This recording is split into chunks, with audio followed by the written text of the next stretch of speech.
કેમ છે હાથે કાંઈ હાથ દુખતો તો એવું સાંભળ્યું? શું થયું? ઘણા કહે છે કે બીપીને લીધે હાથ દુખતો હોય છે. બીપી નહીં પ્રભુ. બરાબર. તો શું હતું શું? કઈ વજન ઉપાડવામાં આવ્યું? ખબર નહીં. એવું તો ના હોય ને, એમને ના થાય. એમ કે ફ્રોઝન શોલ્ડર કહેવાય. હે? ફ્રોઝન શોલ્ડર કહેવાય. કદાચ સુવા ફેર થયો હોય તો વજન આવી ગયું. હા, એવું થયું. તે તો મસાજથી થઈ જાય ને, એની દવા છે ને. ફીજીઓ કરાવી. થઈ ગયું એનાથી બરાબર? ન થયું ચાલુ. પણ પેલું આવે છે ને, દવા તો આવે છે બધા. વાર લાગે. ફ્રોઝન શોલ્ડર થયો ને તો બ્રહ્મ કૃપા હી કેવળ આનંદ મંગલ. ઓમ શ્રી ઓમ. તો ફેર પડ્યો કે નહીં? હાથ પાછળ નહીં જતો. એટલે બધું થાય કામ. પાછળ તો પહેલામાં એવું થાય, વસ્તા પ્રમાણે ડાયાબિટીસમાં એવું થતું.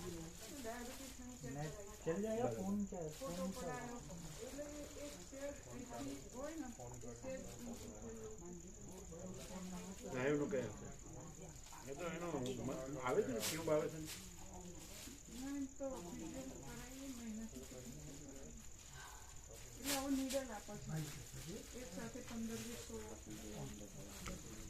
ઇન્જેક્શન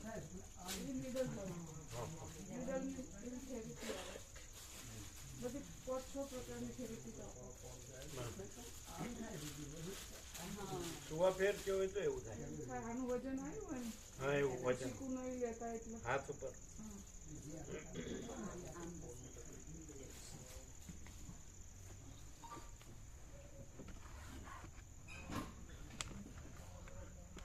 કારેલાને ગળવાનું નહીં હો, આખે આખું એમને એમ જ. અમને તો કડવું ન લાગ્યું. કારેલું કડવું હોય?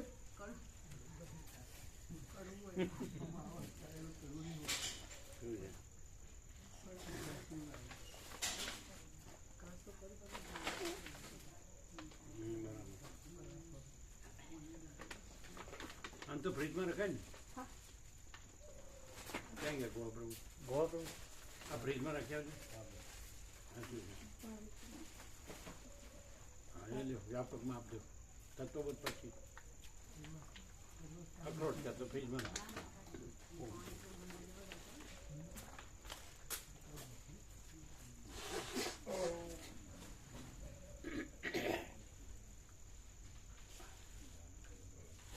सोने में कभी वजन आ जाता है तो भी हो जाता है. સુવામાં ફેર થઈ જાય, સુવા ફેર થાય તો થાય. डोकनो ही था घनी बार, कभी डोक का भी होता है. अच्छा, उसने कराया, कैसा हुआ? हाँ, उन्होंने कराया अभिषेक। कैसा रहा अभिषेक प्रभु मसाज कैसा रहा? कैसा रहा? अच्छा था। हाँ, अच्छा था अच्छा है जी। अच्छा, फर्क ऐसा लगता है? अच्छा लगता है थोड़ा सा कंफर्ट हुआ है, ऐसा? थोड़ा। हाँ, लेकिन आप उठने बैठने में थोड़ा रख हुआ है। फिर आने वाला है क्या? नहीं तो बोल नहीं, एक ही बार. अच्छा, वो तो ऐसा बोले थे बोलेंगे तो आएंगे ना। हाँ, वो ठीक है। उन्होंने बोला था कि बोलेंगे तो आएंगे ऐसा। हाँ. नंबर ले लो नंबर। हाँ, वो तो ऐसा ही होता है ना, हाँ, बोले बगैर कैसे आएंगे?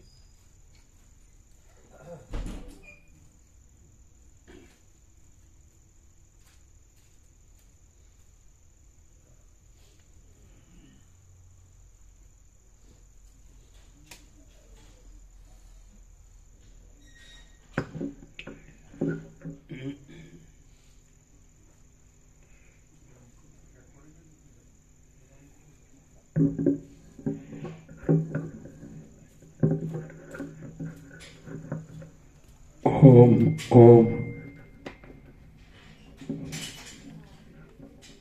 ओम ओम बराबर नहीं है. ओम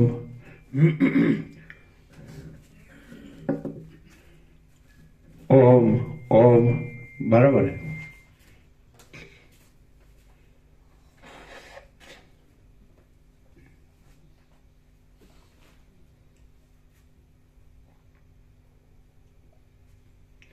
પેલા નથી કર્યું ને હજી, એને કામ વધારે હશે. મેસેજ બી કર્યો, ફોન તો ઉપાડતા નતા. હા, એને કામ હશે વધારે, કાલે કરશે. આજે તો બુધવાર છે ને, ગમે ત્યારે કરે.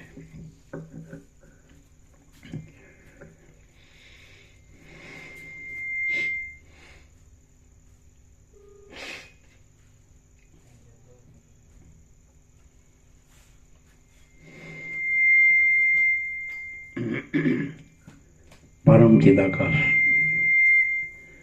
परम ज्योति, अखंड ज्योति,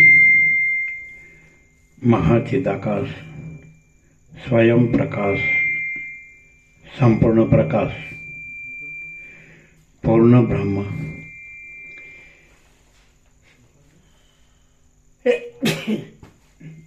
अनंत तेजघन,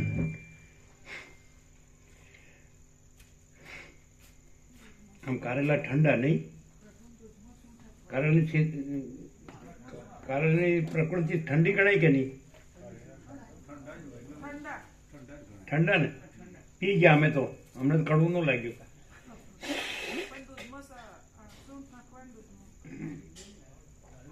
અમને તો સારું લાગ્યું. આપણે 3 વાર આપો તો ચાલે. પૂર્ણ બ્રહ્મ, અનંત તેજઘન, अनंत चिदघन, परमाकाश, केवल, अनंत, शुद्ध, तेजघन, परमाकाश, अखिल आत्मा, पूर्ण ब्रह्म, परमात्मा, परम चिदाकाश, परम ज्योति, अखंड ज्योति, अनंत, पूर्ण, परम चिदाकाश, परम शांति, स्वयं सिद्ध, स्वयं प्रकाश, स्वयं पूर्ण, स्वस्वरूप, यही सब कुछ है, इसके सिवा कुछ नहीं है. शून्यभास, अनंत कोटि, महाकल्पो है ही नहीं.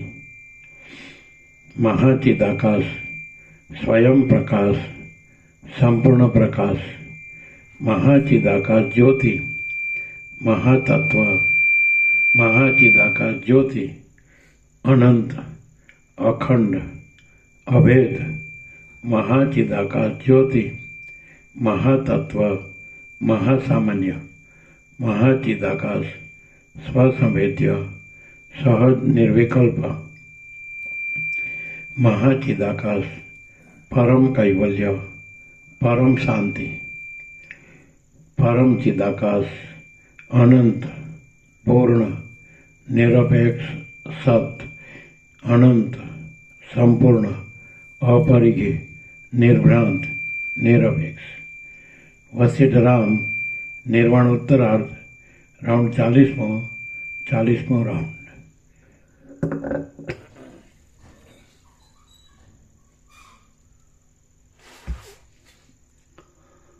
आद्य परब्रह्म सद्गुरु देव की जय. ओम श्री परमात्मने नमः. सद्ग्रंथों में शिरोमणि श्री योग वासिष्ठ महारामायण, निर्वाण प्रकरण, उत्तरार्ध, सर्ग 138मो, पेज नंबर 1552, 1552, पेज नंबर 1552. सर्ग 138मो. બંને જીવના સંમિલનથી જગત બેવડું દેખાય છે. આ 138મા સર્ગમાં તે પ્રાણીના જીવનું અને પોતાના જીવનું પરસ્પર મિલન થતાં જગત બમણું દેખાયા વિશે અને તે બંનેની સાવ એકતા થતાં એક જ પ્રકારનું જગત જોયા વિશે કહે છે. તપસ્વી બોલ્યા, જાગ્રતથી માંડી ઠેઠ તુર્ય અવસ્થા સુધીનો આમ મેં વિચાર કર્યો. પછી જે ફૂલેલા આંબાનો સુગંધ કમળના સુગંધની સાથે એકતા પામે છે, તેમ હું એ મનુષ્યના ચિદાભાસ રૂપી જીવની સાથે એકતા પામ્યો. એ પ્રાણીના ચિદાભાસમાં પ્રવેશ કરવા માટે મેં તેના ઓજરૂપી ધાતુનો ત્યાગ કર્યો. તેટલામાં મારી સર્વ ઇન્દ્રિયોની વૃત્તિઓ બાહ્ય વ્યાપારમાં પ્રવૃત્ત થવા લાગી. મેં બહિર્મુખ થયેલી ઇન્દ્રિય વૃત્તિઓને અંતર્મુખ વૃત્તિથી વારી અને પાણીમાં પડેલા તેલના બિંદુની પેઠે તેને ક્ષણવારમાં અંદર ફેલાવી દીધી. હવે હું તે પ્રાણીના ચિદાભાસ રૂપી જીવની સાથે એકતા પામતો હતો. તેટલામાં મારી અને પ્રાણીની એમ બંનેની વાસનાના પ્રતિભાસને લીધે આખા જગતને મેં પ્રથમનાથી બમણું જોયું. મને દિશાઓ પ્રથમના કરતાં બમણી જોવામાં આવી અને 2 સૂર્યો તપતા દેખાવા લાગ્યા. મેં 2 ભૂમંડળ દીઠા અને આકાશ પણ મને 2 જોવામાં આવ્યા. દર્પણમાં પ્રતિબિંબિત થયેલા મુખના બે પ્રતિબિંબની પેઠે એ બંને મારો અને તેનો ચિદાભાસ પરસ્પર મિશ્રિત થઈ રહ્યા હતા. આથી જગતનો બમણો ઠાઠ જોવામાં આવતો હતો. અમારા બંનેના જીવ ચૈતન્યના બુદ્ધિરૂપી કોષની અંદર જે કંઈ રહ્યું હતું તે બુદ્ધિરૂપી ઉપાધિમાં પ્રતિબિંબિત થઈ રહેલ ચિદાભાસમાં ઉપાધિના ભેદની જુદા પ્રકારે પ્રતીતિમાં આવતું હતું. તેથી તે ભિન્ન ભિન્ન ભાસતું હતું, છતાં તલની અંદર રહેલા તેલની જેમ તે પરસ્પર મિશ્રિત થઈ ગયું હતું. અમારા બંનેના ચિદાભાસના બુદ્ધિરૂપી કોષમાં રહેલા એ બંને જગત એકબીજામાં મિશ્રિત જેવા થઈ ગયા હતા, છતાં વાસનાનું મિશ્રિતપણું ન હોવાથી તે અમિશ્રિત જ હતા અને દૂધ તથા જળની પેઠે તેઓ એકબીજામાં પરસ્પર સરખી રીતે મળી ગયેલા ભાસતા હતા. એ જોતો વાર તરત જ એક પળવારમાં મેં મારા જીવ ચૈતન્ય વડે એ પ્રાણીના ચિદાભાસનું પરિણામ માપી લીધું. એ જોતા વાર તરત જ એક પળવારમાં મેં મારા જીવ ચૈતન્ય વડે એ પ્રાણીના ચિદાભાસનું પરિણામ માપી લીધું હોય. પરિમાણ.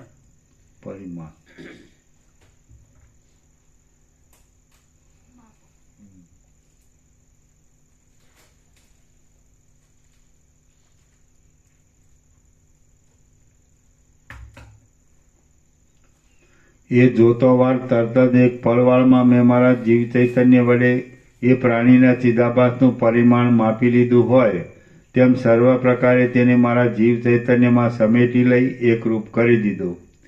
જેમ એક ઋતુ બીજી ઋતુ સાથે મળી જાય છે જેમ કોઈ નાની નદી મોટી નદી સાથે મળી જાય છે, જેમ સુગંધની રેખા પવન સાથે એકરૂપ થઈ જાય છે અને જેમ ધૂમ્રલેખા વરસાદની સાથે એકતા પામે છે તેમ તે મારા જીવ ચૈતન્ય સાથે એકરૂપ થઈ ગયો. આમ મારો અને તેનો ચિદાભાસ પરસ્પર મળી જઈ એકરૂપતા પામ્યો. એટલે જેમ નેત્રરોગવાળા પુરુષને પ્રથમ 2 ચંદ્ર દેખાતા હોય અને પછી દ્રષ્ટિ શુદ્ધ થઈ તે એક જ જોવામાં આવે છે, તેમ જગત મને એક જ દેખાવા લાગ્યું. ત્યારે હું તેના જીવ ચૈતન્યની અંદર રહ્યો હતો અને પોતાના વિવેકને પૂર્વાપર વિચારને છોડતો ન હતો. મારો પોતાનો સંકલ્પ વિરલપણાને પ્રાપ્ત થઈ તે પ્રાણીના સંકલ્પને અનુસરનારી સ્થિતિને પ્રાપ્ત થઈ ગયો. પછી મેં તેની ચિત્તવૃત્તિ વડે શબ્દ આદિ બાહ્ય વિષયોનો અનુભવ કરવા માંડ્યો અને તેના હૃદયને છોડ્યા વિના દિવસમાં થતા જાગ્રત અવસ્થાના વ્યવહારને અનુભવ્યો. પછી તે પ્રાણી અન્નનું ભોજન કરી જલપાન કરી શ્રમિત થઈ ગયો અને પોતાની મેળે દૈવ યોગ્ય સાયંકાળે બિલાઈ જતા કમળની પેઠે ધીરે ધીરે નિદ્રાકૂળ થવા લાગ્યો. સૂર્ય જેમ સાયંકાળે પોતાની કાંતિને સમેટી લે છે તેમ તેના પ્રાણ પવને દિશાઓરૂપી નિકુંજમાં ફેલાઈ રહેતા તથા રૂપાદિ બાહ્ય વિષયોનો અનુભવ કરનારા ચિત્તને સમેટી લીધું. ચિત્તની સાથે તેની સર્વ ઇન્દ્રિય વૃત્તિઓ ઢંકાઈ રહેલા કાચબાના અવયવોના સાધાની જેમ હૃદયરૂપી કોષની અંદર પેસી ગઈ. તેના ચક્ષુ આદિ ઇન્દ્રિયોના ગોલકો બંધ થઈ ગયા અને તે ઇન્દ્રિયો એક જ હૃદયને અનુસરી રહી. તેમાં તેઓ મરણ સમયે જેમ પાષાણના જેવી કાંઈક જડ અને ચિત્રમાં આલેખેલી હોય તેવી નિર્વ્યાપાર બની ગઈ. હું પણ તે પ્રાણીના ચિત્તને અનુસરી રહ્યો હતો. તેથી હું તેની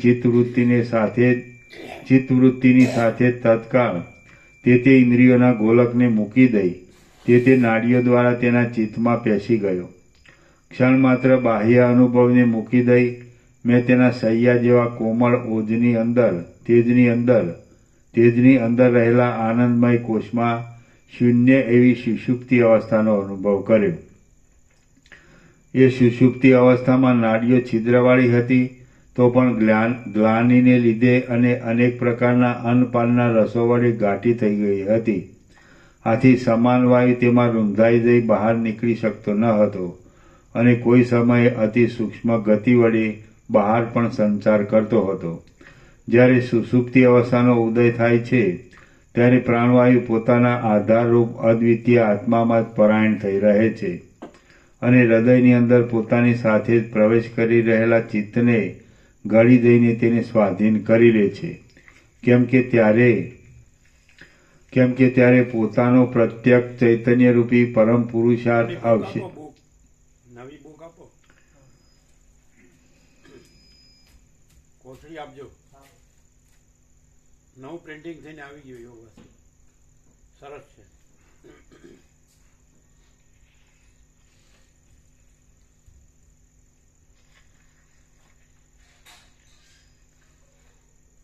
કેમ કે ત્યારે પોતાનો પ્રત્યક્ષ ચૈતન્યરૂપી પરમ પુરુષાર્થ અવશેષ રહ્યો હોય છે, તેથી તે તેના સુખમાં પોતે સ્વાભાવિક વિશ્રાંત થઈ રહે છે. અંદર પોતાના સ્વાર્થ માત્રમાં જ પરાયણ થઈ રહેનારા કોઈ પણ પુરુષને બીજા કોઈનું કશું કામ કરવાની અપેક્ષા થતી નથી. આવો સાર્વત્રિક નિયમ છે. અંદર પોતાના સ્વાર્થ માત્રમાં જ પરાયણ થઈ રહેનારા કોઈ પણ પુરુષને બીજા કોઈનું કશું કામ કરવાની અપેક્ષા થતી નથી. આવો સાર્વત્રિક નિયમ છે. તેથી પ્રાણ પોતાના મૂળ અધિષ્ઠાનરૂપ પ્રત્યક્ષ ચૈતન્યરૂપી પરમ પુરુષાર્થમાં તત્પર થઈ રહે છે, અને પ્રાણ તે સમયે બીજો કશો ઇન્દ્રિય આદિનો વ્યાપાર કરતો નથી. કેમ કે નિરતિશય આનંદરૂપ પ્રત્યક્ષ ચૈતન્યની સત્તા વડે સ્ફુરેલી સુષુપ્તિ અવસ્થામાં નિરતિશય આનંદની સ્ફૂર્તિ થાય છે, અને તેમાં વિક્ષેપનું કાંઈ પણ દુઃખ હોતું નથી. રામ બોલ્યા, હે મહારાજ, મન પ્રાણને લીધે જ અત્યારે પણ મનન એટલે સંકલ્પાદી પોતાના વ્યાપારને કરે છે. તે મન જો સુષુપ્તિમાં પ્રાણને અધીન થઈ જઈને પોતાના વ્યાપારને છોડી દેતું હોય તો તે હમણાં કેમ પોતાના વ્યાપારને ચલાવે છે? હવે પ્રાણને જુદો પાડીને જો વિચારવા બેસીએ તો મનનું કશું પણ સ્વરૂપ જણાતું નથી. માટે પ્રાણથી જુદી મન એવી કંઈ વસ્તુ જ નથી.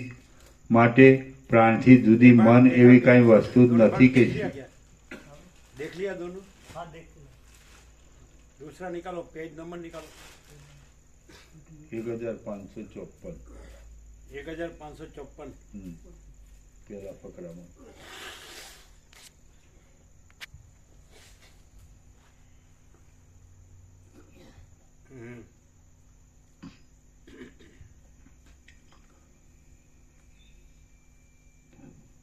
તેથી પ્રાણ પોતાના મૂળ અધિષ્ઠાનરૂપ પ્રત્યક્ષ ચૈતન્યરૂપી પરમ પુરુષાર્થમાં તત્પર થઈ રહે છે, અને પ્રાણ તે સમયે બીજો કશો ઇન્દ્રિય આદિનો વ્યાપાર કરતો નથી.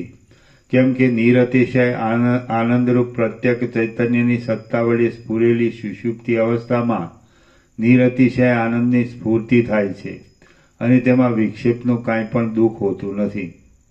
રામ બોલ્યા, હે મહારાજ, મન પ્રાણને લીધે જ અત્યારે પણ મનન સંકલ્પાદી પોતાના વ્યાપારને કરે છે.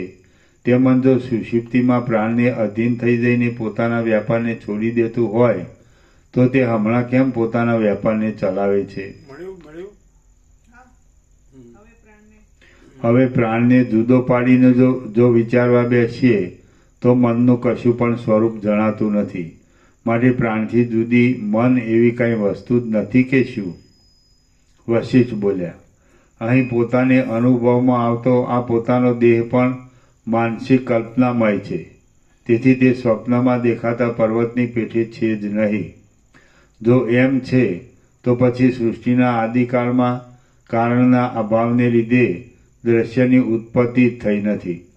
આમ દ્રશ્યનો જ અભાવ સિદ્ધ થાય છે એટલે ચિત્તનો પણ અભાવ જ સિદ્ધ થાય છે. આથી આ સર્વ બ્રહ્મમય જ છે. બ્રહ્મ જ સર્વરૂપ થઈ રહેલ છે, અને તેની સત્તાને લીધે આ આખું વિશાળ જગત યથાસ્થિતપણે તેની અંદર આરોપિત રૂપે રહેલું છે. વળી ચિત્ત આદિ તથા દેહ આદિ પણ છે, પરંતુ તે તત્વવેત્તાઓની દ્રષ્ટિમાં બ્રહ્મરૂપ જ છે. બાકી અવિવેકીની દ્રષ્ટિમાં ચિત્ત અને દેહ આદિ કેવા પ્રકારના ભાસે છે તે આપણા જેવા તત્વજ્ઞનો વિષય નથી. હે રામચંદ્રજી, આ વિચિત્ર પ્રકારે દેખાતી ત્રિલોકી કેવી રીતે બ્રહ્મરૂપ છે તે વિશે હું તમને અધ્યારોપાધિનો ક્રમ કહું છું, તે તમે સાંભળો. અનંત આકાશરૂપ જે નિર્મળ ચિન્માત્ર તત્વ છે તે જ સર્વદા સર્વરૂપ થઈ રહેલું છે.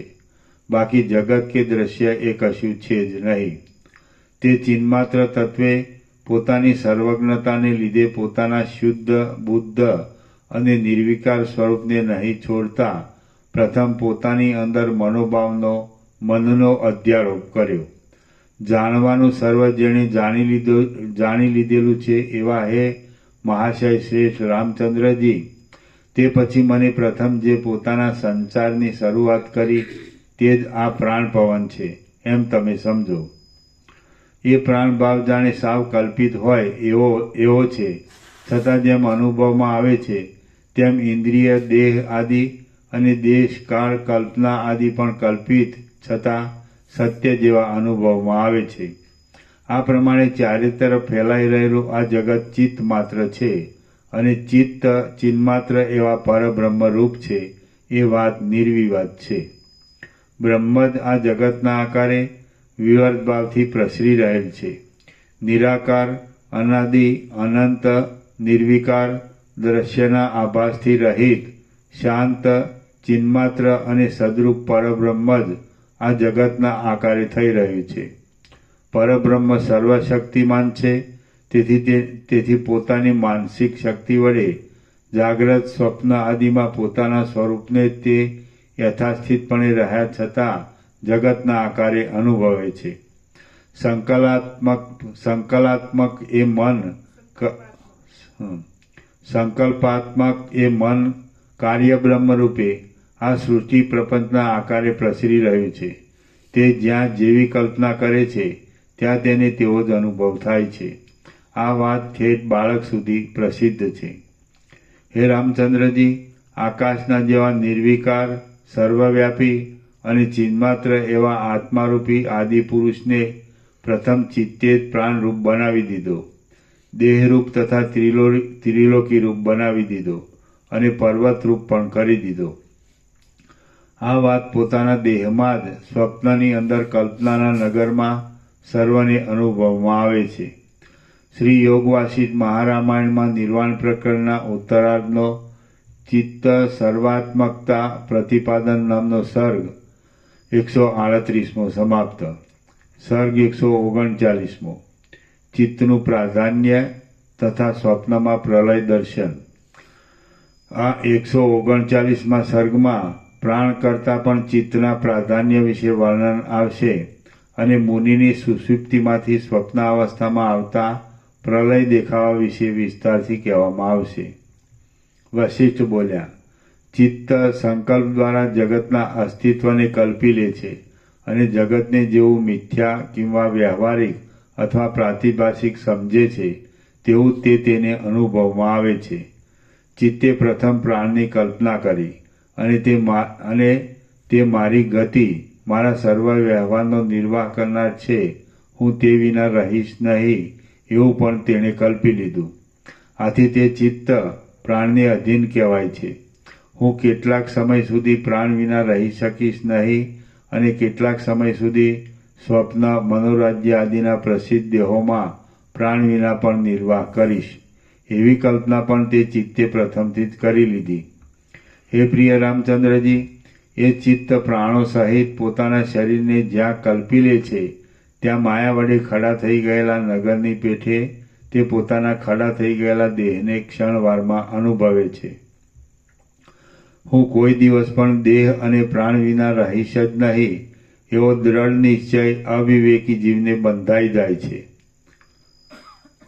પરંતુ પોતાના ચિન્માત્ર સ્વરૂપમાં રહેનાર જ્ઞાનવાનને તેવો દ્રઢ નિશ્ચય હોતો નથી. અવિવેકી પુરુષનું ચિત્ત સંદેહને લીધે હિંસકા જેવું ચપળ હોવાથી દુઃખિત રહે છે અને તેનું ચિત્ત અતિ દ્રઢ થઈ રહેલું ભ્રાંતિ જ્ઞાન, તત્વજ્ઞાન સંબંધી અલ્પ પ્રયાસથી નિવૃત્ત થતું નથી. હું અમુક રૂપ દેહાદિરૂપ છું એવો જેને નિશ્ચય બંધાઈ ગયો હોય તેનો તે નિશ્ચય એક આત્મજ્ઞાન સિવાય બીજા કશા હેતુથી શાંત થતો નથી. હું અમુક રૂપ દેહાદિરૂપ છું એવો જેને નિશ્ચય બંધાઈ ગયો હોય તેનો તે નિશ્ચય એક આત્મજ્ઞાન સિવાય બીજા કશા હેતુથી શાંત થતો નથી. મોક્ષના ઉપાયનો વિચાર કર્યા વિના બીજા કશાથી જ્ઞાન સિદ્ધિ થતી નથી. માટે પ્રયત્ન વડે મોક્ષના ઉપાયનો વિચાર કરવો. હું અમુક રૂપ દેહાદિરૂપ છું અને અમુક જગત વગેરે છે, એ બે પ્રકારની અવિદ્યા છે. તે સિવાય ક્યાંય પણ બીજી કશી અવિદ્યા નથી, અને તેની નિવૃત્તિ મોક્ષના ઉપાય સિવાય બીજા કશાથી થતી નથી. પ્રાણ મારા જીવિત રૂપ છે એવો મનને દ્રઢ અભ્યાસ થઈ રહ્યો છે. તેને લીધે તે તેમ જ અનુભવમાં આવે છે, અને મનની સ્થિતિ પ્રાણને અધીન થઈને રહેલી છે. દેહ સ્વસ્થ હોય અને પ્રાણ પણ પોતાની શાંત સ્થિતિમાં ચાલતો હોય ત્યારે મન પોતાના મનરૂપી કાર્યમાં તત્પર થઈ રહે છે.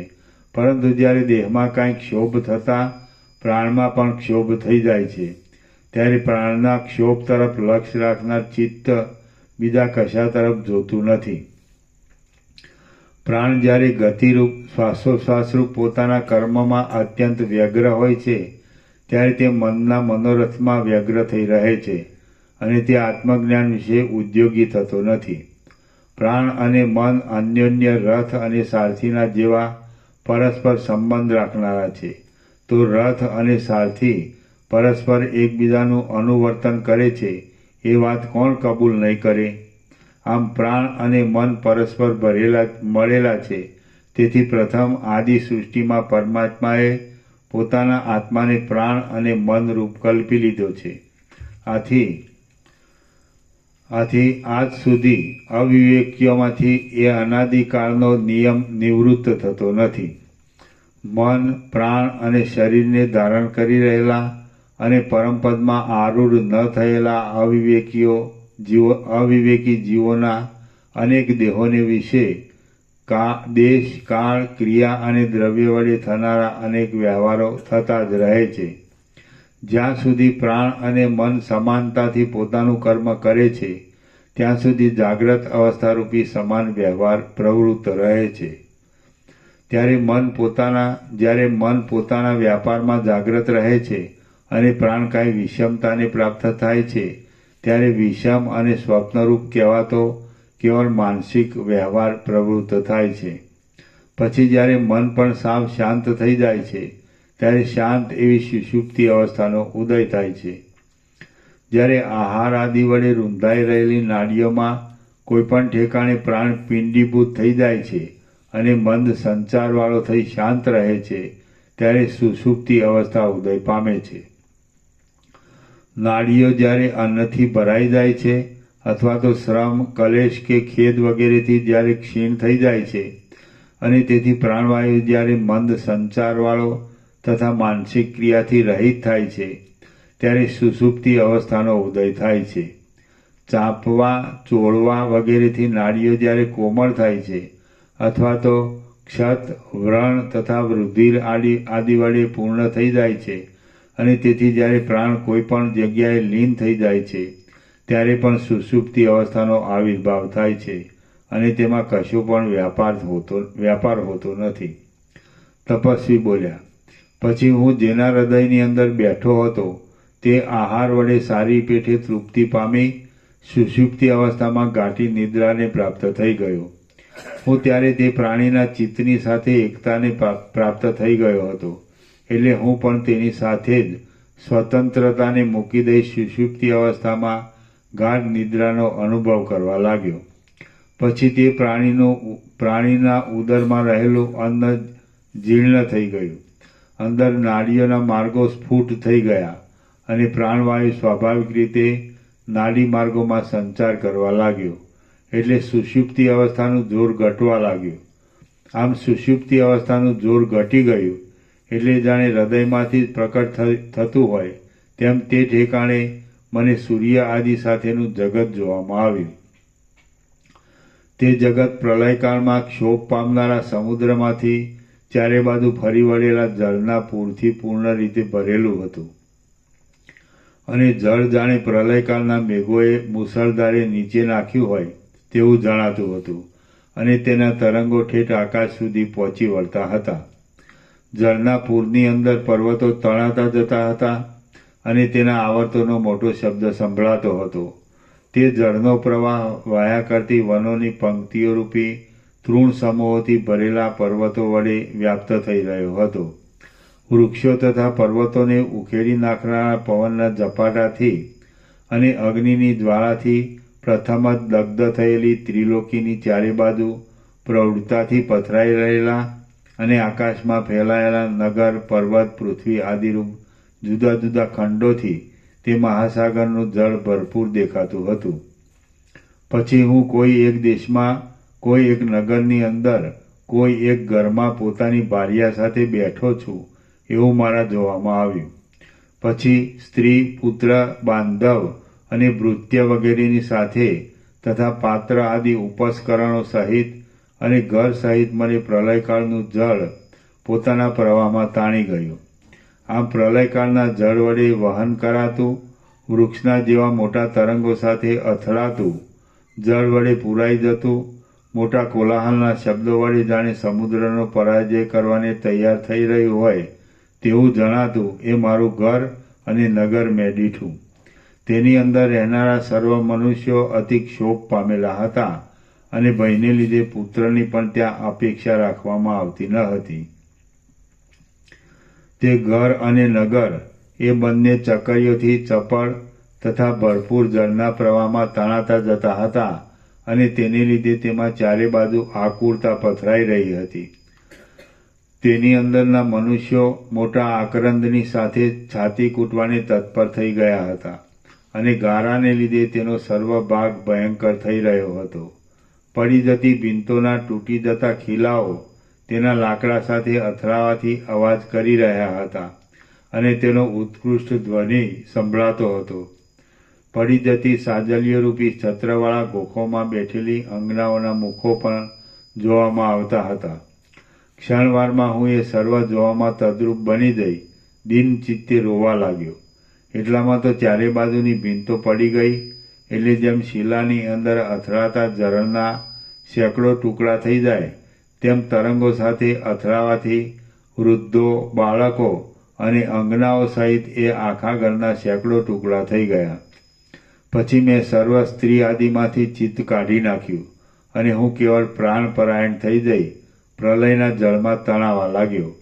તરંગોના સમૂહો મને 1 યોજનથી અનેક યોજન પર્યંત ફેંકતા હતા અને હું પ્રવાહમાં વહ્યા જતા વૃક્ષોની અંદર રહેલા પ્રલયાગ્નિની શિખાની જ્વાળાઓમાં અથડાવાથી જર્જરિત થઈ ગયો હતો. લાકડામાં, ભીંતોમાં, નદીઓમાં અને પીઠોમાં વિષમપણે અથડાવાથી હું શિથિલ બની ગયો હતો અને ચકરીઓમાં ભ્રમણ કરવાથી ઠેઠ પાતાળને તળિયે બેસી જઈ ઘણા લાંબા કાળે પાછો ઉપર આવતો હતો. ત્યારે ચપળ પર્વતો પ્રવાહમાં વહેતા હતા અને તરંગોમાં પરસ્પર અથડાવાથી ભાગી જતા હતા. આથી તે જળ ઉત્પન્ન થયેલા એક પ્રકારના વિચિત્ર ધ્વનિવાળા અને અનેક તરંગો વડે યુક્ત થતા હતા. એ જળની અંદર હું વારંવાર ડૂબી જતો હતો અને પાછો ઉપર આવી જતો હતો. પર્વતો પરસ્પર પછડાતા હતા, તેથી તે જળ કાદવવાળા થઈ ગયા હતા. આથી જેમ કોઈ નાના તળાવમાં ડૂબી જાય તેમ હું તે જળમાં ક્ષણવાર ડૂબી ગયો. પરંતુ દૈવી યોગે ત્યાં જળના બીજા પ્રવાહ આવ્યા અને તેથી હું પાછો ઉપર આવી ગયો. ફીણના સમૂહોની ઉપર અને પર્વતોના ખંડો ઉપર હું કંઈક વિશ્રાંતિ લેતો હતો. એટલામાં જળના મોટા પ્રવાહે કિંવા તરંગે આવી મને વેરની પેટે ત્યાંથી ફેંકી દીધો. આમ નાના પ્રકારની ગતિવાળા તરંગો વડે ભરપૂર જળના સમૂહમાં હું વહ્યો જતો હતો અને દુઃખિત ચિત્તવાળો થઈ રહ્યો હતો. મેં જેનો અનુભવ ન કર્યો હોય એવું કશું પણ દુઃખ આ જગતમાં નથી. હે વ્યાધ, એટલામાં જીવિત પર્યંત ઘણા લાંબા કાળ સુધી કરેલા પુરાતન અભ્યાસથી અને ચિત્તમાં ખેદ થવાથી મને મારા સમાધિવાળા પૂર્વરૂપનું સ્મરણ થયું કે અહો, હવે મને યાદ આવ્યું, હું બીજા જગતની અંદર તપસ્વી રૂપ થઈ રહ્યો છું. બીજા કોઈની સ્વપ્નદર્શી જોવાની ઈચ્છાથી મેં તેની અંદર પ્રવેશ કર્યો છે. હું પોતે તેના સ્વપ્નની અંદર આ બ્રહ્મને જોઉં છું. આવી રીતે મને પોતાના પૂર્વરૂપનું સ્મરણ થયું.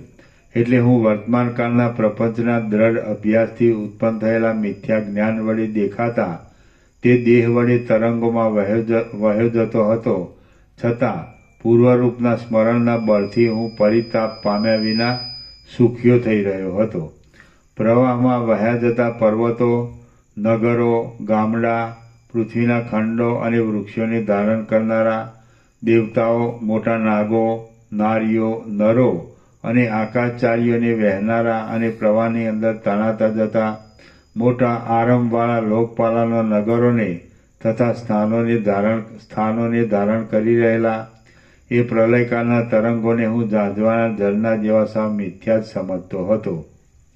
પછી પર્વતોની સાથે ઉછાળા મારતા જળના તરંગોનો અને પર્વતોનો પરસ્પર સંઘર્ષ થતો જોઈને તથા વારંવાર જગતનો નાશ થયા કરતો જોઈને મેં વિચાર કર્યો કે અહો, આશ્ચર્યની વાત છે કે જાગ્રત, સ્વપ્ન અને સુષુપ્તિ એ 3 અવસ્થારૂપી 3 નેત્રને ધારણ કરનારો અને ઈશ્વરનો અંશ હોવાથી ઈશ્વરરૂપ આ જીવ આ માયારૂપી મહાસાગરની અંદર જૂના ઘાસની પેટે પ્રવાહમાં વહ્યો જાય છે.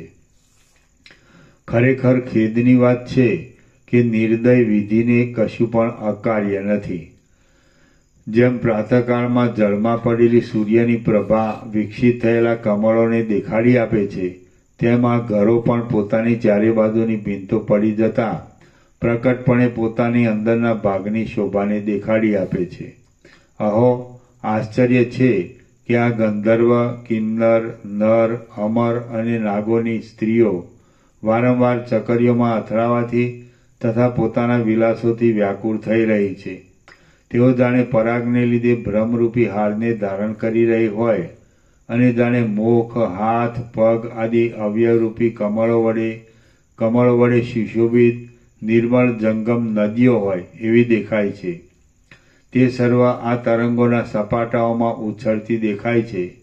વિદ્યાધરીઓની ભુજરૂપી લતાઓમાં રહેલા ચંદ્રકાંત મણિઓની અંદર જાણે દોઢીઓના જુદા જુદા વિભાગોનો દેખાવ આપનારા અને મણિઓના જાળિયાની શોભાને ધારણ કરી રહેલા દેવતાઓના, દૈત્યોના તથા નાગોના મોટા વિશાળ ઘરોના ભીંતના ભાગો આ પ્રલયકાળના અત્યંત વિસ્તારવાળા જળની અંદર સવર્ણના વહાણોના સમૂહની પેટે ચારે બાજુ ભમ્યા કરે છે.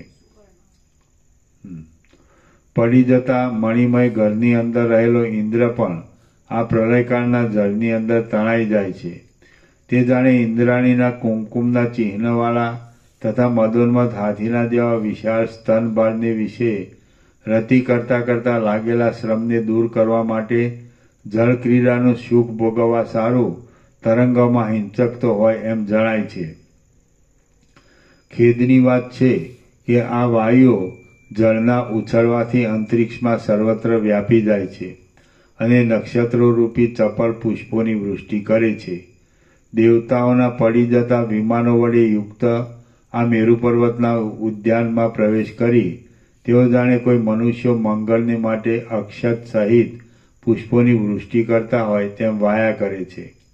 આકાશમાં ક્ષોભને પામી ગયેલા તેમજ પર્વતના જેવા ભયાનક જળ તરંગોની શિખાઓએ પ્રલયકાળના આ જળને ઊંચે ફેંક્યું છે અને યંત્ર વડે ઊંચે ફેંકેલા સુવર્ણના પાષાણના જેવું તે ચળકી રહ્યું છે. બ્રહ્મલોકની અંદર અનેક દળો વડે વીંટાયેલ કમળની વચલી પાંખડીમાં બેઠેલા અને ધ્યાનમાં જ એકનિષ્ઠ થયેલા બ્રહ્માના આસનરૂપ કમળ સુધી જઈ પહોંચી તે ત્યાંથી પાછું વળે છે.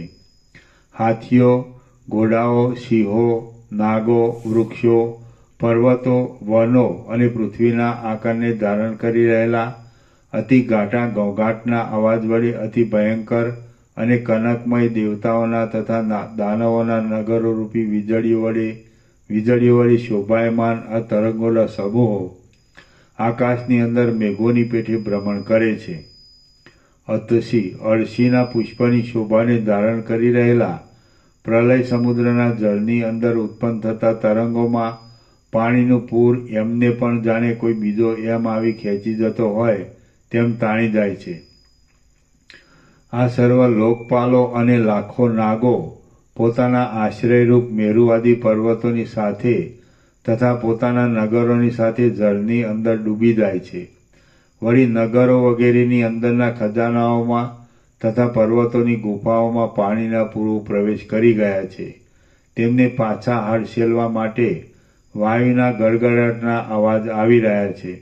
આથી પાણીના પૂર ઠેઠ અંદર સુધી પહોંચી ગયા છે એવું અનુમાન બાંધી શકાય છે. પાતાળ, ભૂતળ, પૃથ્વી, આકાશ અને દિશાઓના તટો મહાકષ્ટે પણ માંડ રોકી શકાય એવા જળના તરંગોથી પૂરાઈ ગયા છે. તેમાં ઇન્દ્ર, યમ અને અક્ષોના તથા દેવદાનવોના સમૂહો પોતાના ગામો, નગરો, વિમાનો, પર્વતો તથા વૃક્ષો સાથે માછલાની પેઠે ભમ્યા કરે છે. અહો, કષ્ટની વાત છે કે જેમ માતાની ગાયની જાંગ ગોવાળના દોહવા સમયે વાછરડાના બંધન માટે નિમિત્તરૂપ થઈ જાય છે, તેમ શરૂઆતમાં નારાયણનું આ જળરૂપ શરીર પણ પાણીમાં તણાતા જતા સર્વ લોકોના પ્રલય માટે નિમિત્તરૂપ થાય છે. અહો, પરસ્પર એકબીજાને વળગી રહેનારા દેવદાનવોનો ડૂબી જવાનો શબ્દ સંભળાય છે અને તે પોતાને માટે કિંવા પોતાની સ્ત્રી માટે થનારા મોટા કોલાહલ વડે આકુળ જણાય છે. કોલાહલ વડે આકુળ થઈ રહેલા દેવતાઓના અને દાનવોના ઉત્તમ નગરો વેગપૂર્વક પડે છે, એટલે જળ સમૂહો વિશેષ ક્ષોભ પામે છે. અંદર ભરપૂર ભરાઈ રહેલા અને ભમ્યા કરતા વાદળાના સમૂહો વડે ગાંઠી થઈ રહ્યા જેવી દેખાતી દિશાઓ એ જળ સમૂહોથી ભરપૂર ભરાઈ રહી છે. તે દિશાઓમાં જાણે પ્રસિદ્ધ રીતે જળની ભીંતોનો બંધ બંધાયેલો હોય એમ ભાસે છે. અહો, કષ્ટની વાત છે કે પ્રલયકાળનું આ જળ પોતાની ચક્કરીઓ અને તરંગોના વ્યાપારો વડે ફરી વળી સૂર્યને પણ સારી પેઠે નીચે ખેંચી લાવેલું છે. અરે, આ કુબેર, યમ, નારદ અને ઇન્દ્ર આદિ પણ જળરૂપી મેઘોના સમૂહો વડે જીવવામાં અસમર્થ બની પ્રાણને મૂકી દે છે. બ્રહ્મા, ઇન્દ્ર અને વિષ્ણુ આદિના નગરોના ખંડો સાથે આ સંકટકારક પ્રલય જળ અથડાય છે, ત્યારે વચમાં જેઓ પોતાના દેહને ખરાબ રીતે કૂટાઈ જતો દેખે છે, તેઓમાં પણ જેઓ તત્વજ્ઞ છે તેઓ તો આ જળની અંદર વહ્યા જતા પોતાના શાંત મૃત તુલ્ય થઈ રહેલા અને જળ દેહને તેના અભિમાનથી રહિત થઈને સબરૂપ જ વહન કરે છે. તેથી તેમને છેદ, ભેદ આદિનું દુઃખ વધારે અસર કરતું નથી. ખેદની વાત છે કે પૃથ્વીમાં અતિ મૂર્ખ રૂપે પ્રસિદ્ધ આ સ્ત્રી સમૂહ અહીં અધમુવા જેવો થઈ રહ્યો છે. તેની રક્ષા કરવા બીજો કોણ સમર્થ છે? આ મનુષ્યોનો સમૂહ કાળના દાંતો વડે ચવાય છે અને તેઓ પરસ્પર એકબીજાની રક્ષા કરવાની સમર્થ નથી. પર્વતોને પણ ફાડી નાખનારા અને સર્પની પેઠે ગતિ કરી રહેલા આ વિશાળ તરંગો ઉછાળા મારી રહ્યા છે. દેવતાઓના નગરો તેમની અંદર પ્રથમ પોતાના શરીરને વહાણની પેઠે ઊંચે ઉછાળે છે અને પછી પાછા તરત જ ડૂબી જાય છે. આ ત્રણેય લોક કાળ વડે નિર્મૂળ થઈ જાય છે ત્યારે તે એક મહાસાગરરૂપી તળાવ થઈ રહે છે. ચપળ થઈ રહેલા દ્વીપો, મોટા પર્વતો, દેવતાઓ, દૈત્યો, નાગો, મનુષ્યો, અપ્સરાઓ, ચારણો અને હાથીઓથી તે સાગરજળ કપાઈ ગયેલા મૂળવાળા કમળોની પેઠે વ્યાપ્ત છે. અહો, કષ્ટની વાત છે કે મોટી સમૃદ્ધિવાળા અને મોટા વૈભવોવાળા જગતને નિયમમાં રાખનાર ઇન્દ્ર આદિ દેવતાઓ ક્યાં ચાલ્યા ગયા? શ્રી યોગ વાસિષ્ઠ મહારામાયણમાં નિર્વાણ પ્રકરણના ઉત્તરાર્ધનો જગન્નાશ વર્ણન નામનો સર્ગ 139મો સમાપ્ત. સર્ગ 140મો હૃદયની કલ્પનાનું વર્ણન. આ 140મા સર્ગમાં પ્રલય સમુદ્રની નિવૃત્તિ થતાં ઋષિના ગામડામાં બ્રાહ્મણ રૂપે સ્થિતિ અને પ્રાણીના શરીરમાંથી બહાર નીકળવું ઇત્યાદિ વિશે વર્ણન કરવામાં આવશે. વ્યાધ બોલ્યો, હે મહારાજ, આપ જેવો જ્ઞાન વડે અને યોગ વડે સિદ્ધ થયેલો પુરુષ તે વર્ણવેલી અવસ્થાને કેમ પ્રાપ્ત થયો? તે જ સમયે તે ધ્યાનના પ્રયોગ વડે શા માટે ઉપશમને પ્રાપ્ત ન થઈ ગયો? મુનિ બોલ્યા, જગત તો ભ્રાંતિરૂપ છે. જગત તો ભ્રાંતિરૂપ છે અને તેઓ આકાશની અંદર આભાસ રૂપે પ્રતીતિમાં આવતા નાના પ્રકારના નાશો વડે પ્રલય સમયમાં નાશ પામી જાય છે. કોઈક સમયે પ્રલયમાં ક્રમથી નાશ થવા માંડે છે અને કોઈક સમયે અણધારી રીતે દિશાઓમાં કાંઈ વિકાર તોફાન થઈ આવતા સાતે સમુદ્રો એક જ વખતે ભેગા થઈ જઈ તરતમાં પ્રલય થઈ જાય છે. મેં તમને જે ઉપર વર્ણન કરી બતાવેલું છે તે પ્રલય સાતે સમુદ્ર વિકારને પામી જતા તત્કાળ જ થઈ ગયો હતો. આથી દેવતાઓ જ્યાં એ હકીકત હિરણ્યગર્ભને કહેવા માટે જતા હતા ત્યાં તો જળ આવી પહોંચ્યું અને તેમને તાણી ગયું.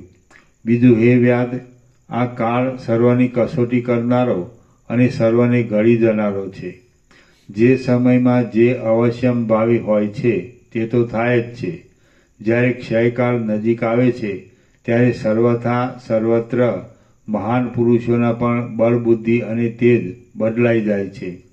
વળી હે વ્યાધ, મેં આ જે ઉપર તમને વર્ણવી બતાવી છે તે સ્વપ્નની અંદર જોયેલું છે. સ્વપ્નમાં શું નથી સંભવતું? બધું સંભવે છે.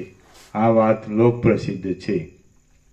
વ્યાધ બોલ્યો, કલ્યાણનું સ્વરૂપ જાણનારા હે સમર્થ મુનિ મહારાજ, આ જે સર્વ તમે કહ્યું તે જો મિથ્યા હોય અને તે કેવળ સ્વપ્નના સંભ્રમ માત્ર રૂપ હોય તો પછી તેનું વર્ણન કરી બતાવવાથી પણ અહીં શું ફળ છે? મુનિ બોલ્યા, હે મહાબુદ્ધિશાળી વ્યાધ, અહીં આ સમયે તમને બોધ કરવારૂપી એક મોટું કાર્ય કરવાનું છે. તમને વર્ણવેલા સ્વપ્ન પ્રપંચના સાથે આ દેખાતા પ્રપંચની સમાનતા અનુભવમાં આવતા તમે આ દ્રશ્યને પણ સ્વપ્નના જેવું સમજો અને તેનું ભ્રમાત્મકપણું જણાતા તમને પોતાના સત્ય આત્મ સ્વરૂપનો બોધ થાય એ જ મારો ઉદ્દેશ છે. હવે પાછું હું જે કથા શેષ કહું તે સાંભળો.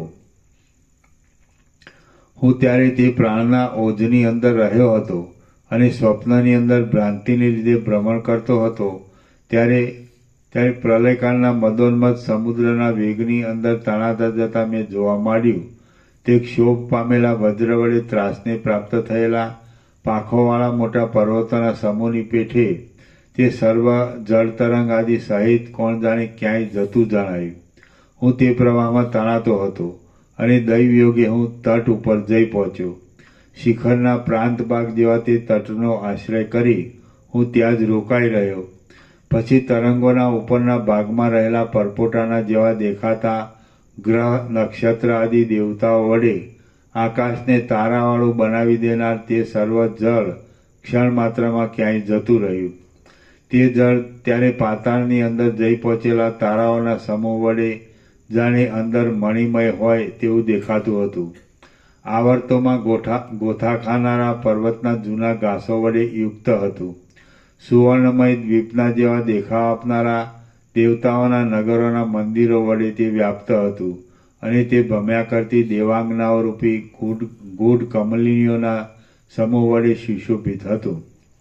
વચમાં વહ્યા કરતા તથા પ્રલયકાળના વાદળાના જેવા શ્યામ શેવાળના સમૂહથી તે ભરેલું હતું અને વીજળીરૂપી ગોરોચન જેવા સુંદર મકરંદને ધારણ કરી રહેલ વરસાદરૂપી નીલકમલો વડે તે અત્યંત ભરપૂર હતું.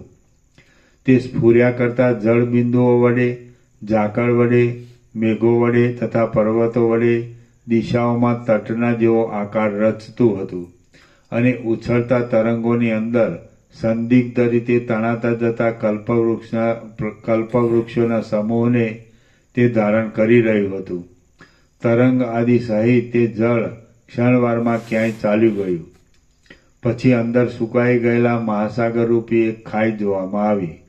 તેની અંદર કોઈ સ્થળે સહ્યાદ્રી ગળી ગયો જણાતો હતો અને કોઈક ઠેકાણે મંદરાચલ પર્વત શિથિલ થઈ જવાથી તેના સંબંધમાં સંશય થતો હતો. કોઈક સ્થળે ચંદ્ર, યમ, ઇન્દ્ર અને તક્ષક કાદવમાં નિમગ્ન થઈ ગયા હતા અને કોઈક ઠેકાણે નીચી શાખાવાળા કલ્પવૃક્ષોનો સમૂહ કાદવમાં નિમગ્ન થઈ રહેલો દેખાતો હતો. કોઈક ઠેકાણે લોકપાલોના માથા અને હાથો કમળોની પેઠે વિખરાયેલા જણાતા હતા અને કોઈક ઠેકાણે કમળોની પેઠે વિશ્રાંત થઈ રહેલા રુધિરના ધરાઓ વડે ધોળો તથા રાતો રંગ જોવામાં આવતો હતો. કોઈક ઠેકાણે ઠેઠ કંઠ પર્યંત ડૂબી ગયેલી તથા કોલાહલ કરી રહેલી વિદ્યાધરીઓનો સમૂહ જોવામાં આવતો હતો અને કોઈક સ્થળે સ્વપ્નની પેઠે મરી ગયેલા તથા હાથીઓ જેવા મદોન્મત એવા યમના વાહનરૂપ ઉગ્ર પાડાઓનો ખડકલો હતો. કોઈક ઠેકાણે ખૂંચી ગયેલા મોટા દેહવાળો ગરુડરૂપી મેરુ પર્વત દેખાતો હતો, તો વળી કોઈક સ્થળે પૃથ્વીની અંદર પડેલા યમદંડ વડે મોટો સેતુ જાણે મત બની ગયો હોય તેમ જળને રોકી શકવામાં અસમર્થ જણાતો હતો. કોઈ ઠેકાણે બ્રહ્માજીના મરી ગયેલા હંસ વડે કાદવવાળી થયેલી તે જમીન મંદ હાસ્ય કરતી હોય તેવી દેખાતી હતી અને કોઈ સ્થળે કાદવમાં અડધો ખૂંચી ગયેલો ઐરાવત હાથી જોવામાં આવતો હતો. એટલા સમયમાં હું વચમાં કિનારા પરના કોઈ શિખરે આવ્યો અને શ્રમને લીધે તેના કોઈ મુનિના આશ્રમમાં વિશ્રામ થઈ રહ્યો. ત્યાં મને ગાઢ નિદ્રા આવી ગઈ. હું ત્યારે પૂર્વની તેજ વાસના વડે યુક્ત હતો. આમ પોતાના ઓજની અંદર રહીને પણ સુષુપ્તિ અવસ્થા પછી મને પ્રાપ્ત થયેલી નિદ્રાની અંદર મેં પ્રથમના જેવો જ પ્રાણીના ઓજની અંદર દેખાયેલા પ્રલયના જેવો જ પ્રલય જોયો. એ જોઈ મને બમણું દુઃખ થવા માંડ્યું. હું ઘણા કાળ સુધી આકુળ બની ગયો. પછી જાગી જતા મેં જોવા માંડ્યું તો તે પ્રાણીના હૃદયની અંદર રહેલું તે જ મુનિના આશ્રમવાળું પ્રથમનું શિખર મારા જોવામાં આવ્યું. પછી તેની અંદર બીજે દિવસે સૂર્યના ઉદય વડે સુંદર અને લોકો, આકાશ, પૃથ્વી, શૈલ આદિ સહિત જગત મેં દીઠું. જેમ વૃક્ષની શાખામાંથી પલ્લવ આદિ ઉત્પન્ન થાય છે તેમ મારા ચિત્તમાંથી જ સ્વર્ગ, પૃથ્વી, વાયુ, આકાશ, પર્વતો, નદીઓ અને દિશાઓ ઉત્પન્ન થઈ ગયા. પછી તે પદાર્થો સાથેની પૃથ્વી મારા જોવામાં આવી અને હું પ્રથમની વાત ભૂલી જઈ વ્યવહારમાં પ્રવૃત્ત થઈ ગયો. મને ઉત્પન્ન થયે આજે 16 વર્ષ થયા. મારા આ પિતા છે, આ મારી માતા છે અને આ મારું ઘર છે એવી પ્રતિભા પણ મને એકદમ ઉત્પન્ન થઈ આવી. ત્યાં કોઈ એક ગામ મારા દેખવામાં આવ્યું અને તેમાં કોઈ એક બ્રાહ્મણનો આશ્રમ મેં દીઠો. એ આશ્રમમાં મારું ઘર પણ જોવામાં આવ્યું અને તેમાં મારો બંધુ વર્ગ પણ મેં જોયો. હવે હું તે ગામના ઘરની અંદર મારા બંધુઓ સાથે રહેતો હતો અને જાગ્રત આદિ અવસ્થાનો અનુભવ કરતો હતો. આમાં મારા અનેક રાત્રિ દિવસો વ્યતીત થવા લાગ્યા અને તે ગામ, ઘર વગેરે ખરેખર સત્ય હોય તેવું મને જણાવવા લાગ્યું. પ્રથમ વર્ણવેલા દામ, વ્યાલ, કટના આખ્યાનમાં કટ પોતે વાસના રહિત હતો, છતાં મત્સ્યના સહવાસથી તે પૂર્વની વાત ભૂલી જઈ મત્સ્યરૂપ બની ગયો હતો.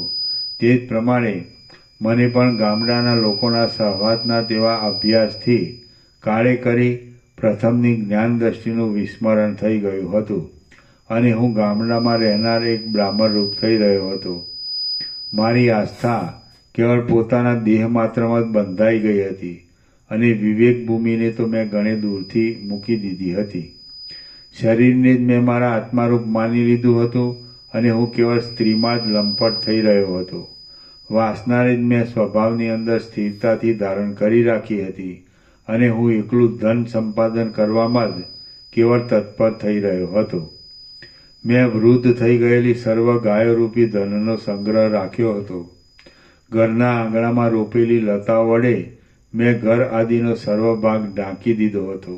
અગ્નિનો, ખેતર આદિ જમીનનો અને પશુ આદિ પ્રાણીઓનો મેં સંચય કરી રાખ્યો હતો. કમંડલો આદિ પાત્રોનું પણ મેં ઉપાર્જન કરી રાખ્યું હતું. ચપળ વૃક્ષોની અંદર હું આસ્થા બાંધી બેઠો હતો.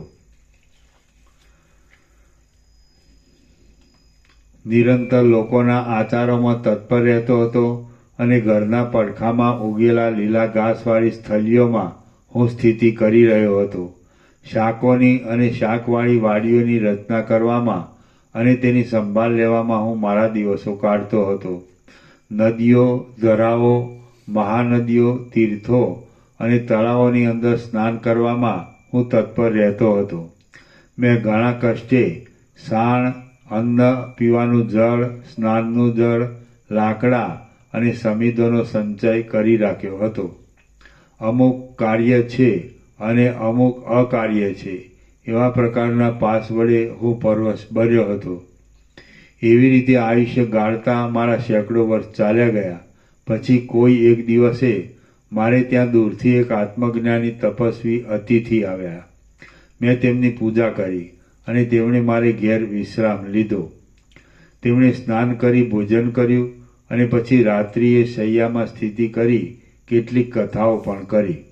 નાના પ્રકારની દિશાઓ, દેશો, પર્વતો અને પૃથ્વી ઇત્યાદિના વ્યવહાર વડે મનોહર તેમજ અનેક પ્રકારના રસોના આશ્રયરૂપ એવો કોઈ એક કથા પ્રસંગ નીકળતા તે મહાત્માએ મને આ બોધ કર્યો: આ સર્વ ચિન્માત્ર છે, અનંત છે અને અવિકારી છે.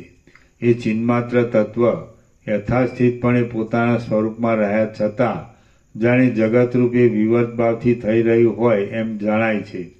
આ પ્રમાણે મને બોધ આપતા હું એ બોધમાં તલ્લીન થઈ ગયો અને પ્રથમના સર્વ વૃત્તાંતનું મેં ધારણાને લીધે સ્મરણ કરવા માંડ્યું. આમ મેં પોતાના એ વૃત્તાંતનું સ્મરણ કર્યું તો જેના ઉદરની અંદર મેં પ્રવેશ કર્યો હતો તે પ્રાણી સર્વ જગત તેના ઉદરમાં રહેલું હોવાથી મને વિરાટ રૂપે સમજાયું. પછી મેં તેમાંથી બહાર નીકળવા માટે ઉદ્યોગ કર્યો. એ પ્રાણીના ઉદરની અંદર વિસ્તીર્ણ રૂપે રહેલા અને પૃથ્વી, સમુદ્ર, પર્વત તથા નદીઓ વડે વીંટાયેલા તે જગતમાં હું ભ્રમણ કરી રહ્યો હતો. પણ તે પ્રાણીના ઉદરમાંથી નીકળવાના દ્વારરૂપ તેના મુખને હું બરાબર જાણતો ન હતો. એટલે પછી બાંધવ વડે વીંટાયેલા તે પ્રદેશને નહીં છોડતા મેં તેમાંથી બહાર નીકળવા માટે તેના પ્રાણવાયુમાં પ્રવેશ કર્યો. અહીં રહેલા આ વિરાટરૂપ પ્રાણીની બહારની રચનાને અને બીજા વિરાટમાં રહેલ તેની અંદરની સર્વ રચનાને હું જોઈશ એવો મેં બુદ્ધિ વડે નિર્ણય કર્યો અને તદ અનુકૂળ ધારણા બાંધી. પછી મેં તે પૂર્વ પ્રદેશનો ત્યાગ કર્યો અને જેમ પુષ્પમાંથી સુગંધ બહાર નીકળે છે તેમ હું પણ તે પ્રાણીના પ્રાણની સાથે બહાર નીકળ્યો. હવે પ્રાણ પવનરૂપી એક થળનો આશ્રય લઈને હું એ પ્રાણીના મુખરૂપી કોતરમાં આવ્યો. પછી પવનરૂપી રથ વડે હું બહાર નીકળી ગયો અને પાસે જોવા લાગ્યો. ત્યારે પ્રથમની પેઠે મારો દેહ પદ્માસન વાળી બેઠેલો મારા જોવામાં આવ્યો. તે દેહ પર્વતની ગુફામાં અંદર આવેલા કોઈ એક ઋષિના રહેવાના આશ્રમની અંદર શિષ્યોથી રક્ષા કરાયેલો હતો. મારી પાસે રહેલા અને મારી રક્ષા કરનારા તે શિષ્યોનો એક મુહૂર્ત માત્ર સમય ત્યારે વ્યતીત થયો હતો. મેં જેના હૃદયની અંદર પ્રવેશ કર્યો હતો તે પુરુષ પણ કોઈ ઠેકાણે ઉત્સવમાં ખાધેલા મિષ્ટાનથી તૃપ્ત થઈ સુખપૂર્વક પીઠ નીચે રાખી ચત્તો સૂતો હતો. આ સર્વ આશ્ચર્ય જોઈ મેં કોઈને કશું પણ કહ્યું નહીં, પણ પાછો ફરીવાર કૌતુક જોવાની ઈચ્છાથી હું તેના જ હૃદયમાં બેઠો. આમ પ્રથમની તે વાસના વડે વ્યાપ્ત હું મારા તે જ બંધુઓને જોવાની ઈચ્છાથી તેના હૃદયની અંદર તેના ઓજના પ્રદેશમાં જઈ પહોંચ્યો. હું જ્યાં ગયો ત્યાં તે અતિ દારૂણ પ્રલય પ્રવૃત્ત થયો હતો અને તે જગત પોતાની મર્યાદા સહિત રૂપાંતરને પ્રાપ્ત થઈ ગયું હતું. ત્યાં બીજા જ પર્વતો મારા જોવામાં આવ્યા.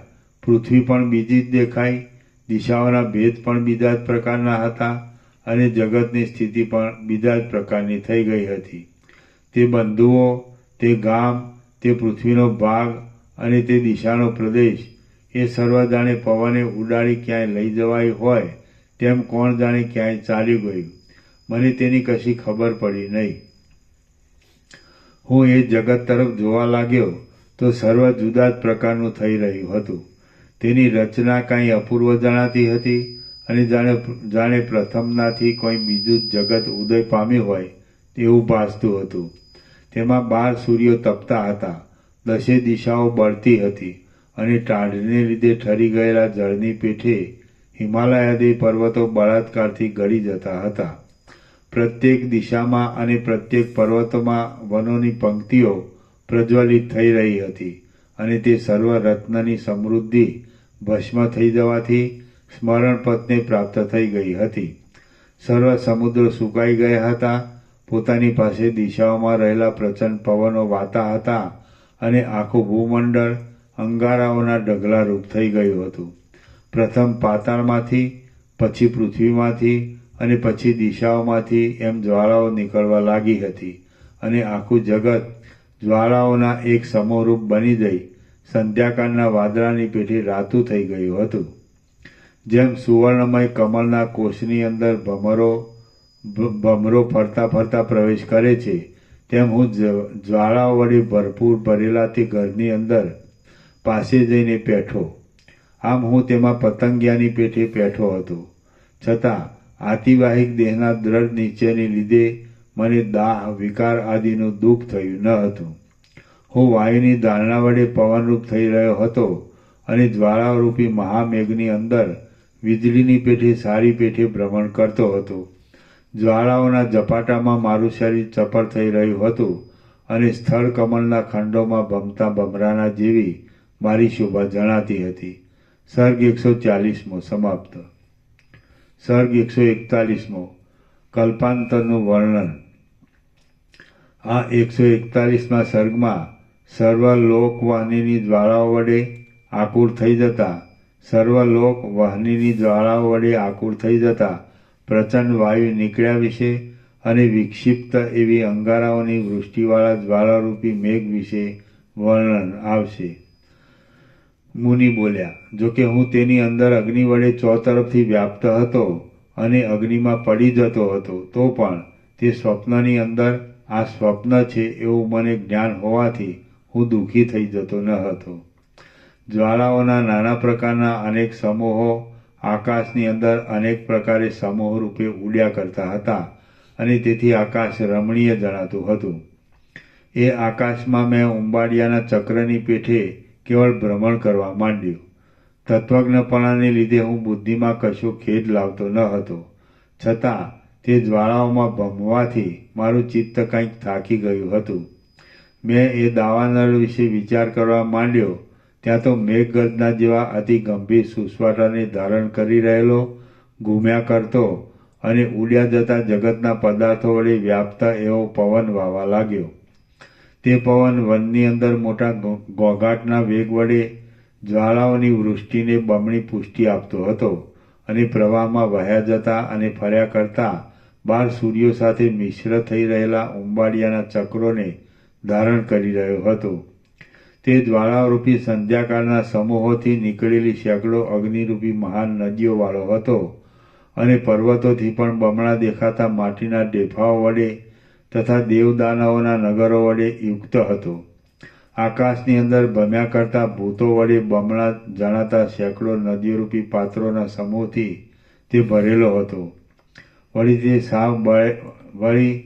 સાવ બળેલી, અર્ધ બળેલી, નહીં બળેલી તથા પરસ્પર એકબીજી ઉપર પડતી દેવાંગનાઓને લીધે બમણી દેખાતી અગ્નિની જ્વાળારૂપી સંધ્યાના વાદળોના સૂક્ષ્મ જળકણને ધારણ કરતો હતો. પડતા અંગારાઓરૂપી જળધારાઓના સમૂહ વડે અને અગ્નિના તણખારૂપી જળબિંદુઓ વડે તે જાણે પોતાના ઊંચા દાંતોને બહાર કાઢી રહ્યો હોય તેવો જણાતો હતો. ભસ્મરહિત થઈ ગયેલા શુદ્ધ અંગારાઓના ઉગ્ર સમૂહરૂપી ઉંબાડિયારૂપી વીજળીને તે પવન ચમકાવી રહ્યો હતો અને મ્લાન થઈ રહેલી ઉર્ધ્વ દિશાના મુખને તે ધુમાડારૂપી અંધકાર વડે ઢાંકી દેતો હતો. ત્યારે પૃથ્વીમાંથી અને આકાશમાંથી ચારે બાજુથી દિશાઓના મુખમાંથી જ્વાળાઓરૂપી સંધ્યાકાળના મેઘો નીકળવા લાગ્યા અને તેથી દેવતાઓ સહિત આ 7 લોક જ્વાળામય એક પર્વતની પેઠે પિંડરૂપ બની ગયા. તે સમયે તે પવન કોઈક પ્રદેશમાં ઉછળવાને લીધે વિખરાઈ ગયેલા અગ્નિના તણખાઓરૂપી સુશોભિત કેશ પંક્તિને ધારણ કરી રહ્યો હતો અને કોઈ પ્રદેશમાં તે જાણે પોતાના ચરણ પ્રહાર વડે ભીંતોને ઉડાડી દેતો હોય એવો દેખાવ બતાવતો હતો. તે દુઃખે કરીને પણ માર સહન થઈ શકે એવા કર્ણકટુ શબ્દને ઉત્પન્ન કરવામાં કુશળ હતો અને ભસ્મ વડે યુક્ત અવયવોને ધારણ કરી રહ્યો હતો. વળી તે કોઈક ઠેકાણે ચારે તરફ ફેલાઈ જતી અને સંગ્રહ કરી રાખેલી જ્વાળારૂપી વસ્ત્રોની પંક્તિઓને ધારણ કરી રહ્યો હતો. આવો ભયંકર પવન ત્યારે કાળાગ્નિ રુદ્રની પેઠે નૃત્યરૂપી લીલા કરવાને પ્રવૃત્ત થઈ ગયો હતો. શ્રી યોગવાસિષ્ઠ મહારામાયણમાં નિર્વાણ પ્રકરણના ઉત્તરાર્ધનો કલ્પાંત વર્ણન નામનો સર્ગ 141મો સમાપ્ત. ઓમ ઓમ ઓમ. પાના નંબર 1564. બરાબર. પ્રસાદ આપી જાઓ.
1500 છે પણ ફીનું પ્રભુ 800 માં આપે છે કીધું તો કોઈ સાંભળ્યું તું? ક્લિપમાં? પછી એ લોકોએ નિત્ય દર્શનમાં લઈ લીધું બંનેમાં આગળ પહેલે જ થાય એટલે આખી ભારતીય સંસ્કૃતિમાં સર્વસત સાહિત્ય ગુજરાતી અનુવાદ 2 વખતના તેમાં સર્વશ્રેષ્ઠ સર્વમાન્ય થઈ ગયું અહીંયા જે ચાલે છે વસિષ્ઠ પ્રકાશ સરળ શ્રવણ અખંડ પૂર્ણ થતો સાંભળ્યું જ સ્વીકાર કરવો જ પડે. થાય હે છે એનો તો સ્વીકાર કરવો જ પડે. પણ બીજા એમ કે ઘણા મહાન આત્માઓ થઈ ગયા તો કોઈનો ન આપ્યો આજે આ બીજું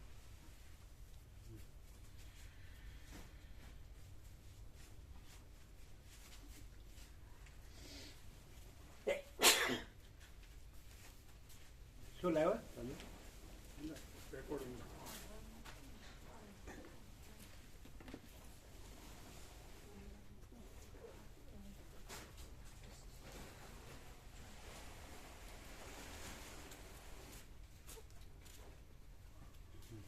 બરાબર છે ને તમે જોઈ લીધું એને કરાવો બેનર સ્ટીકર અને બેનર બંને પછી ત્યાં મોકલીને કન્ફર્મેશન લેજો કે ત્યાં પહોંચ્યું એમ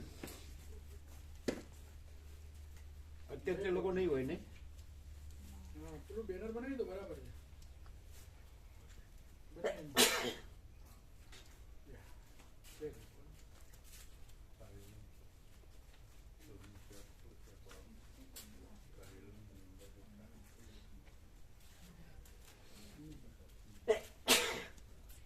આફ્રિકાથી આવ્યા નિશા મોટા ઘનશ્યામથી મોટા જનકનગરના આફ્રિકાથી આવ્યા આફ્રિકાથી આ મોટા જનકના ઘરેથી સર અચ્છા એટલે ઘનશ્યામ પ્રભુથી મોટા હા અહીંયાથી મોટા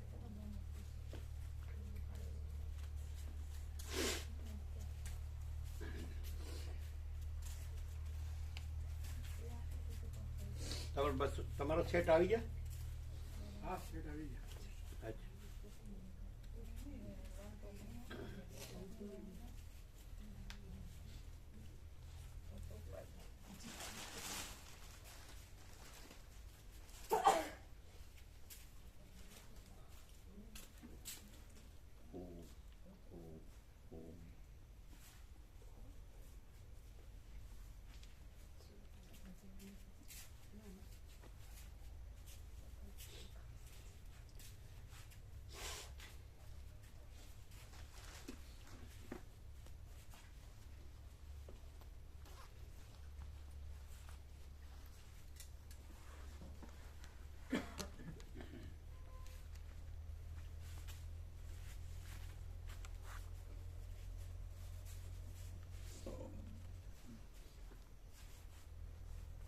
આણંદ નંબર 1500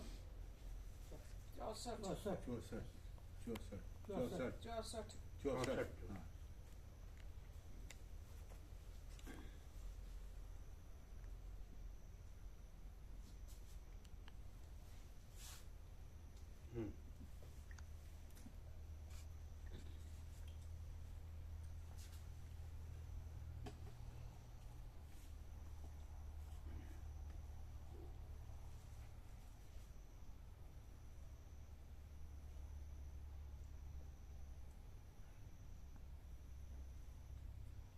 फिर ये ले लेना सब તમારે ઘનશ્યામ પ્રસાદ લેવાનો લઈને આવ્યો. લઈને આવ્યો.